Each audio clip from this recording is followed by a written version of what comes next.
Real Virginia is proudly produced by the Virginia Farm Bureau Federation. Since 1926, Farm Bureau has been working to preserve Virginia farms and our rural heritage. Visit our website at virginiafarmbureau.com.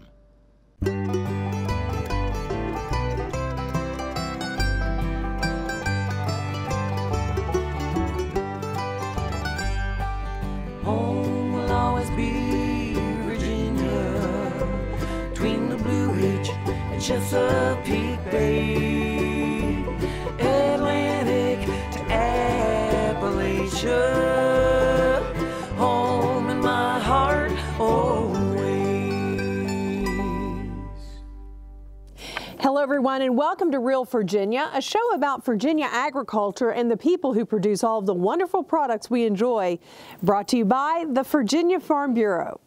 It's time for farmers to stand up and be counted. Chef Maxwell has an easy recipe for your winter parties featuring two Virginia favorites, and a Virginia farmer and farm leader was recently honored for his dedication and ambition. Welcome back, everyone. We're coming to you from Riverview Farms in Louisa County, where there are dozens of head of cattle here. But farmers across the state are being asked to be more specific when it comes to counting their livestock and crops. As Norm Hyde reports, it's time for the Census of Agriculture. Nearly 45,000 Virginia farmers have a special project waiting for them to start the new year. It's time to fill out the Census of Agriculture and take a snapshot picture of the Old Dominion's largest industry. It's conducted every 5 years. It's our Census of Agriculture. It's going to be mailed to our farmers, and we're asking all farmers to participate in this survey. It's very important to the industry. It's important to ag businesses. And it's also important to the researchers at the universities. It's like a balance sheet. It's dealing with the 2017 production. And in their production, we're asking them how much acres they harvested and how much production that they got from the operation or from the crops. And on inventory for livestock, we're asking, example, cattle inventory and hog inventory. And also we're asking information on horses. In addition to counting how many head of livestock and how many bushels of grain are grown across the nation, a lot of the information gathered focuses on the demographics of Virginia and American farmers. Things such as race and gender, and whether they are full or part-time operators. Ellison says all the information is kept strictly confidential. And everything that we do is secure. All the agents and people that get the information from the farmers, we have to fill out a confidentiality form, which we will not share their information. Farmers and agribusinesses use the census information for a number of purposes. Steve Hopkins with the Central Virginia Cattlemen's Association says knowing the number of cattle at the county level was crucial for a recent business plan. The Census of Agriculture puts it all in one place. And whether we were looking at a value-added grant or with Virginia Cattlemen's Association, when we were looking at dividing regions evenly across the state of number of head of cattle, you can go to one location and you have it. You have the number of farms, cattle, demographics as far as age of farmers. We've used all the information in some way and form. Hopkins is also a retired Virginia Cooperative Extension Specialist, and he knows how valuable the ag census information is for local and state governments. To report to your local board of supervisors, what's in your county, it's important. How many people were employed by agriculture was a big deal in Orange County, and that was continued to increase because of the nursery and greenhouse business. Some of the changes the Census of Agriculture have highlighted in recent years include a growing number of women farmers, whether military veterans are choosing farming as their second career, or if more beginning farmers are stepping up to replace the aging farm population. With the age of farmers, which there's been a lot of concerns with that, and hopefully we will see, depends on what the data says and what the farmers tells us from the report, that we may see a generation tick mark in younger farmers coming into business, and we just have to wait and see how that results come out. Farmers have until February 5th to return the census. Results will be tabulated this year, and we can expect preliminary results by the end of 2018. In Louisa County, Virginia, I'm Norm Hyde. American farmers have been quizzed about their crops and livestock since 1840, when the regular 10-year census of Americans began including agriculture questions. The data proved to be extremely valuable to a nation with a rural economy. And from 1850 through 1920, the Census of Agriculture remained part of the regular U.S. Census conducted every 10 years. Beginning in 1925, the agriculture census shifted to every 5 years. In 1997, responsibility for the Ag Census shifted from the U.S. Department of Commerce to the U.S. Department of Agriculture. Data from 1992 to the present is available online on the USDA website, along with historical information from 1840 to 1950. I'm Mark Viette. Coming up on In the Garden, we're going to talk about bagworms. Stay with us. More than 90 years ago, the Virginia Farm Bureau made a promise to our local farmers to protect and preserve a way of life they'd worked so hard to establish. Today, our insurance agents work to protect all Virginians, not just farmers. Anyone can be a Farm Bureau member and enjoy the many benefits of membership. There's a local Farm Bureau in every county of the state. We think everyone should be a friend of the farm. Visit our website at vafb.com to learn more.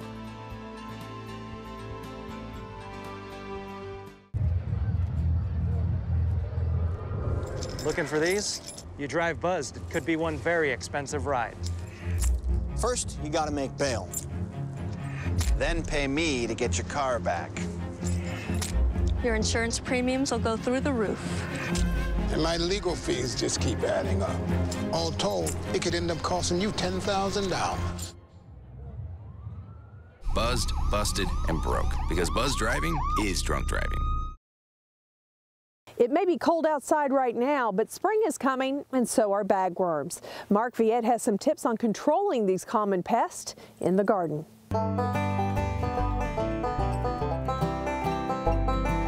Many of us have evergreens in our garden, and it might be something like the common Virginia cedar, or also known as juniper.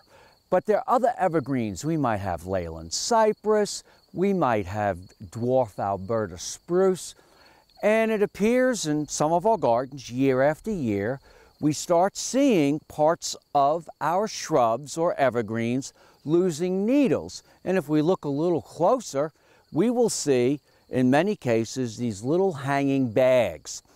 Usually these bags become evident in June, or at least the new crop of bags that we see. And really, these bags are made up of silk, and then in addition to that, they're made up of part of the evergreens, and caterpillars are inside these. So really, it's a protective coating to the caterpillars. So if you look carefully in June and even in July, these may move, and you'll see a little head of a caterpillar sticking out of the top of each of these bags. And what happens is, for about 2 months, they feed on our plants. They take the needles off. In some cases, if you have lots of bags, your evergreens can look awful. And then they produce a pupa, pretty much like a caterpillar that monarch butterflies produce. They produce a pupa. And then, end of probably September, beginning of October, they hatch out. Now, the white ones that you see here are old bags from the year before. And if you look at this, we probably have about 20, but, you know, from the year before. And this year, there looks to be about 40 or 50, so it gets worse every year. The male moth flies out of the bag and then goes and fertilizes the female moth, which always stays in the bag. So some of these bags will have egg cases that will produce next year's caterpillars. And what happens is the eggs hatch out and the little caterpillars come out the top of this little bag, and the wind floats them away, or they travel to other parts of the plant, something that's very close to them. An environmentally friendly way to get rid of these is to pick them off. But it's not recommended that you pull them off. If you pull them off, I stripped all the needles off that branch. You're better off taking a scissors and not even a shear. Shears don't work well. So you take your scissors and you come in here and you just snip the bag. And you discard them and throw them away. Now sometimes I like to use a razor very carefully, and you just come in and you remove them. Now you got to remember, this silk is really strong. It's really tough. Here's an example of where 7 caterpillars hatched out and stayed pretty close and fed on this juniper. Now if we look at these bags closely, I have opened some up already just to give you an idea of, these have not hatched out into moths, but if you look carefully, you're going to see some movement because they're alive, and they're going to probably hatch out over the next month or so. You see them moving there if you touch them. And here's an old bag, just to give you an example of the eggs that are inside.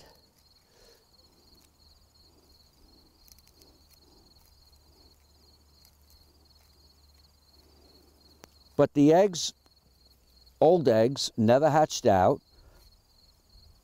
But just to show you how tough these bags are, if you take a razor very carefully, they're extremely tough.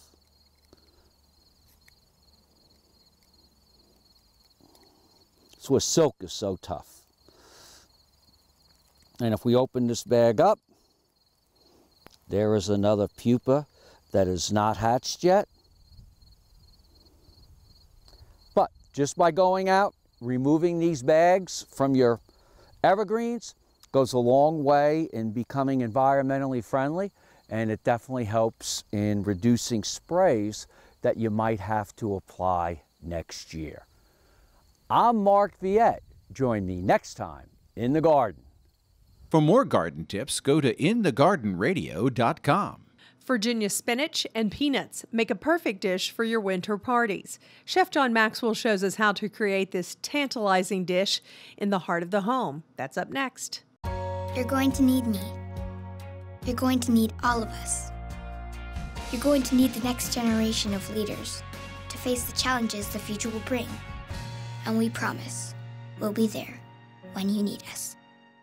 There are 30,000 roadway accidents each year involving cars and farm machinery. Farmers will be moving equipment for planting and harvest season. The slow-moving vehicle triangle in red and fluorescent orange colors and flashing lights allow for quick identification. When you see an SMV sign on farm equipment, slow down, prepare for sudden stops and slow turns. Patience will save lives. Just remember, we all need to share the road, we all need to be responsible, and we need to be guided by the law. Motor vehicle safety starts with you. Chef John Maxwell loves to mix culinary traditions. This week he draws from Africa and Southeast Virginia, combining spinach and peanut into a dip in the heart of the home.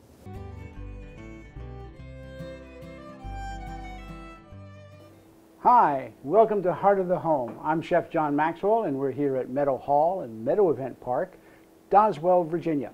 We're getting ready to play with some of our food so that you can play with your food in your kitchen.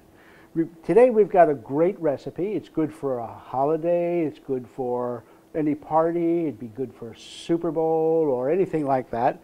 And it's a spinach dip. It's a variation on the spinach dip that comes to us from Africa. So I've got a pot on the stove, and first thing I'm going to do is saute off some onions. I'm going to throw about a cup of onions in here. Stir those around so that they begin to soften. Now we don't want to brown them because we want this to be a nice white sauce. So we're not going to get them hot enough to brown the butter or brown the onions. We just want to soften them a bit. Now, we're going to make a spinach dip, so of course we need to use spinach. So I can use raw spinach in this, but it works better if the spinach is chopped. So what I've done is blanched and chopped spinach to go into this. You can use frozen spinach if you'd like to make it easier. This is a pretty versatile recipe. Okay, these are starting to clear a little bit, and that's our signal that that they're ready to go, and I'm going to throw the spinach in. And remember, the exact quantities for all of these recipes are available on the Farm Bureau website and on my website, chefjohnmaxwell.com.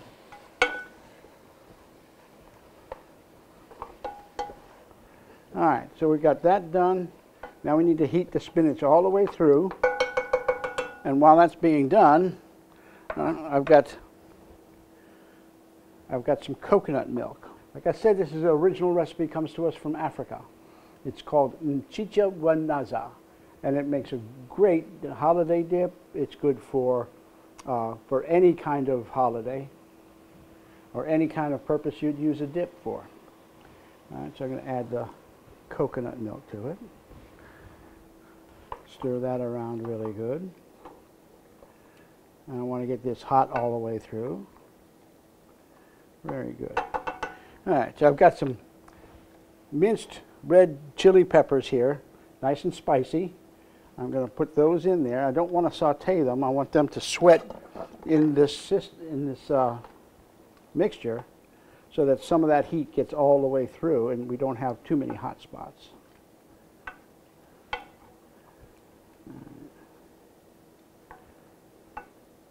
All right, we need this to get hot, and then we're going to put the last two ingredients in, right, and we'll have dip.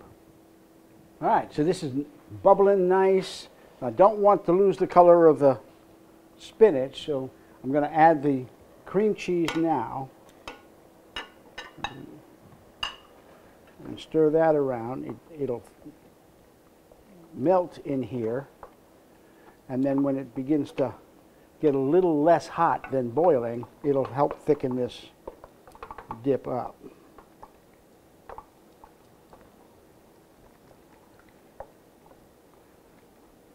Get that all nice and smooth around. I'll turn the heat off. We'll just let the heat of the spinach melt this cream cheese down. That's doing well. I'm going to add the last ingredient now, which is chopped Virginia peanuts. Now, the recipe calls for a cup, but it depends on your affinity for peanuts as to exactly how much you want to use. And remember, a lot of people are allergic to peanuts, so if you're going to serve this at a party, you need to make sure everybody knows there's peanuts in it. Now, as you can see, this whole process just takes long enough for each successive ingredient to get good and hot, especially if you've used either blanched chopped spinach or frozen chopped spinach in making your product. The only thing that really cooks in here are the onions. All right. So we've got that set to go. All right.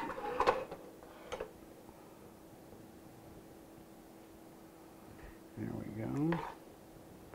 One more ladleful. All right. Now I'm going to take a bit more peanut, just kind of sprinkle across the top. And that's it. Move this out of the way, get this up front. This is a Virginia peanut and spinach dip. Famous spinach, famous peanuts. This can be your famous dip. Join us next week on Heart of the Home when we get to play with more great Virginia food. Recipes from the Heart of the Home can be found on the Virginia Farm Bureau website at vafb.com, as well as on Chef Maxwell's website at chefjohnmaxwell.com. Spinach is the 11th most popular of 50 vegetables with American consumers, according to a U.S. Department of Agriculture survey. It's considered one of the most nutrient-dense foods in our diet, with 5 vitamins and several minerals in an average serving. The top 4 spinach-producing states are Arizona, California, New Jersey, and Texas. A century ago, Virginia was also a leader in producing spinach for high-end restaurants across the East Coast. Today, fresh spinach is raised commercially on 34 Virginia farms, although hundreds of local food producers also offer it for sale at farmers markets and direct to the public.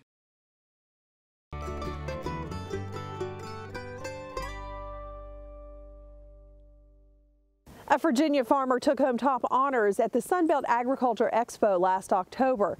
It's just one of the latest awards for a man who's had a dream to be a farmer since he was a young boy. Most Virginia farmers grew up on their family farm. They learned the agriculture industry through their daily lives and lessons from their parents and siblings. Robert Mills is not that farmer. Mills grew up in a Danville area subdivision. His parents both worked outside the home, but growing up in Pittsylvania County has an advantage for a boy with a dream to one day own his own farm. You are surrounded by farmland and an active agriculture education program at school. When I had an opportunity in 8th grade to take my first agriculture class, and after 2 weeks of that class and being introduced to so many different things of agriculture, and one of those being FFA, and that being a very important part of my life, I fell in love with agriculture and knew from that point forward that that's what I wanted to do with the rest of my life, was to be a full-time farmer.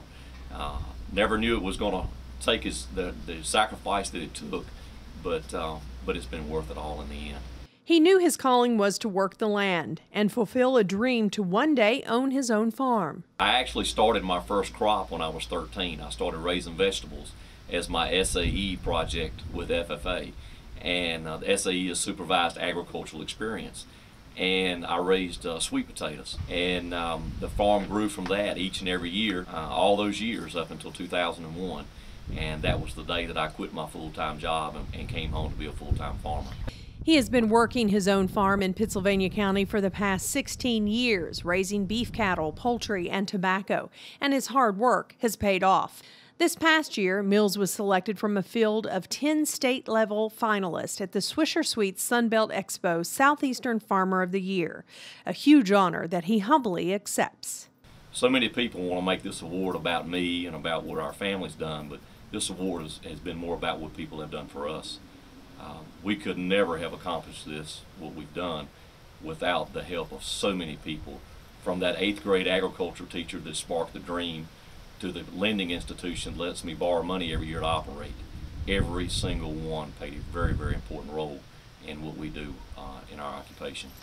It isn't uncommon to see him on the farm working until long after sunset, many times with his sons or with younger farmers in the area. He says this is his opportunity to give back. This farm is much more than a farm, it's a legacy. And it's a legacy that I want to pass on to my children.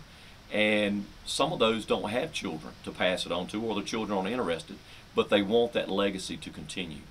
As long as that farm is in existence, that family who's farmed it all those years, that farm will always be called by that name. And when that farm is cut up into acre lots, that legacy is gone forever. When you're considered one of the top farmers in the country, a trade you literally taught yourself, what is the advice one would give to anyone seeking out their dreams and goals? What I'd like for other communities to know is to seek out those young people that have that passion, have that dream, mentor them, and help them and encourage them. We live in a society that discourages a lot of young people from having dreams. Be that encourager, be that support person, and then take joy when they do become successful in life. Because you really are being a farmer of dreams at that point, aren't you? Absolutely. Mills has experienced many successes in agriculture, including several Virginia Farm Bureau awards through the VFBF Young Farmers, and is currently a member of the State Board of Directors. In addition, he is the president of the Virginia Department of Agriculture Board of Directors, all of which he approaches the same way as he does a day's work on the farm, with passion for an industry he fell in love with as a 13-year-old boy. That's going to do it for this edition of Real Virginia. We are so glad you could join us to celebrate the bounty Virginia has to offer. Whether it's in your home, your garden, or your landscape, we're proud to say that this is Real Virginia. So for everyone from the Virginia Farm Bureau, thanks for watching. Make it a good week.